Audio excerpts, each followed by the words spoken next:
Quand on y regarde bien, quand on cherche à se construire son projet hi-fi, entre les enceintes, les sources et la partie amplification, on va dire ça comme ça, il y a réellement des milliers de combinaisons possibles. D'ailleurs, si vous y regardez de plus près sur notre page Facebook, vous vous apercevrez que les installations se suivent mais ne se ressemblent pas. C'est-à-dire que d'un client à un autre, en fonction de l'acoustique de sa pièce, en fonction de son niveau d'exigence, en fonction de sa capacité d'investissement, on s'aperçoit que en réalité, les systèmes sont souvent assez différents d'un client à un autre. C'est pas évident de s'y retrouver, on en a déjà parlé plusieurs fois sur le site du magasin et sur cette page Facebook. Je voudrais vous apporter quand même plusieurs éléments pour faciliter vos décisions pour le prochain projet hi-fi que vous allez faire avec moi bien entendu, et très prochainement. Le premier point, c'est l'acoustique de votre pièce. Sachez, et ça je l'ai déjà dit, mais bon, on a des nouveaux fans sur cette page Facebook qui ne l'ont peut-être pas entendu encore, donc je me permets de le redire parce que c'est très important. Veillez à avoir une enceinte adaptée au local d'écoute. Si vous avez une pièce de 20 mètres carrés, je fais un petit clin d'œil à Julien qui m'a envoyé un message hier sur Facebook pour s'équiper dans une pièce de 20 mètres carrés. Restez sur une enceinte bibliothèque, c'est parfaitement adapté à ce type de local.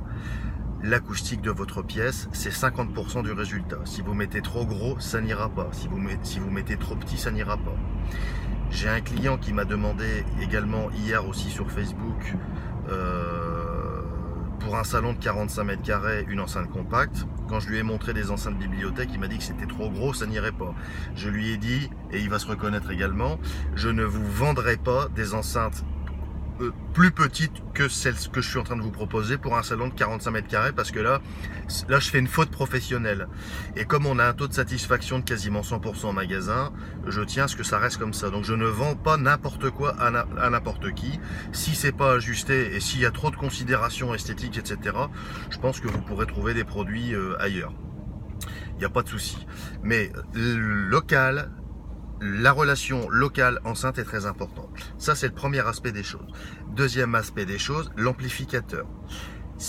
Qu'est-ce que vous allez faire avec votre ampli? Est-ce que vous allez avoir besoin d'une entrée optique pour brancher votre télé et regarder vos programmes là-dessus? Est-ce que vous allez écouter de la musique en Bluetooth pour écouter du YouTube avec les enfants, du Deezer, du Spotify, des trucs comme ça? Est-ce que vous avez besoin, pourquoi pas, d'une entrée phono pour écouter du vinyle? C'est très important, faites le point de savoir ce que vous avez besoin en termes de connectivité. Vous allez déjà pouvoir dégager un grand nombre d'appareils, ça va déjà vous faire un gros filtrage. Le troisième aspect des choses, c'est votre niveau d'exigence. Est-ce que vous êtes un client hi-fi fonction, j'appelle ça le client hi-fi fonction. Il y a deux catégories de clients, hi-fi fonction, hi-fi passion. Bon, c'est un peu caricatural ce que je vais faire, mais c'est pour savoir dans quelle catégorie de clients vous vous situez et faire le meilleur achat possible. Le client hi-fi fonction, c'est le client qui cherche avant tout une fonctionnalité. Il cherche un système qui fasse effectivement un rapport performance-prix optimal. Il va faire l'acquisition d'une chaîne hi-fi comme il pourrait faire l'acquisition d'un appareil électroménager tout simplement. Il va rechercher de la fonctionnalité, de la simplicité d'utilisation et un bon rapport performance-prix. Ça, c'est le client hi-fi fonction. Si vous êtes dans ces catégories-là, orientez-vous vers les packs qu'on vous propose au magasin. Ils sont déjà tout prêts, ils sont déjà tout ajustés, optimisés au mieux. Vous pouvez y aller les yeux fermés, vous ne serez pas déçus. Satisfaction 100% garantie.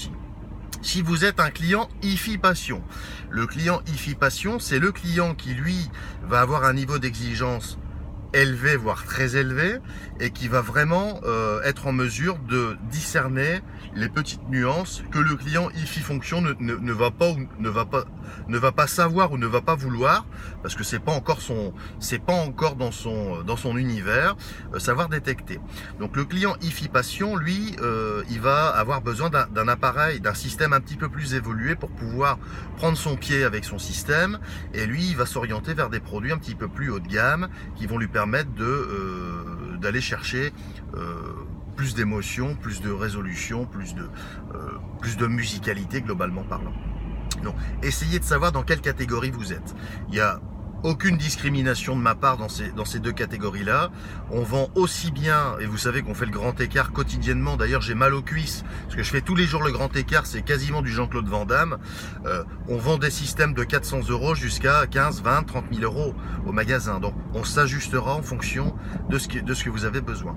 Et le quatrième aspect des choses, à un moment donné, il faut quand même en parler, c'est l'aspect porte-monnaie.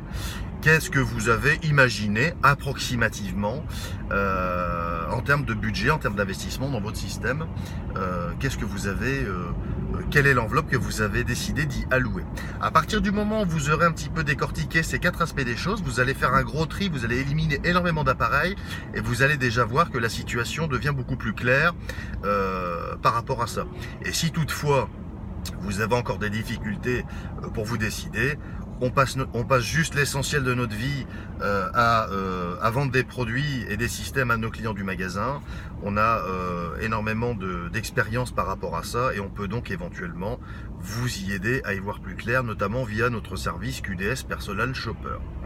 Et n'oubliez pas ma devise, un mot, un geste, Nicolas fait le reste, donc profitez-en. Sur ces bonnes paroles, je vous souhaite une très très bonne journée. Pour ma part, je me dirige aujourd'hui chez un client pour réaliser une installation dont je vais publier les photos si j'ai le temps dans le courant de la journée. Donc je vous dis à très bientôt pour une nouvelle vidéo. Je vous prépare une petite vidéo avec un électronicien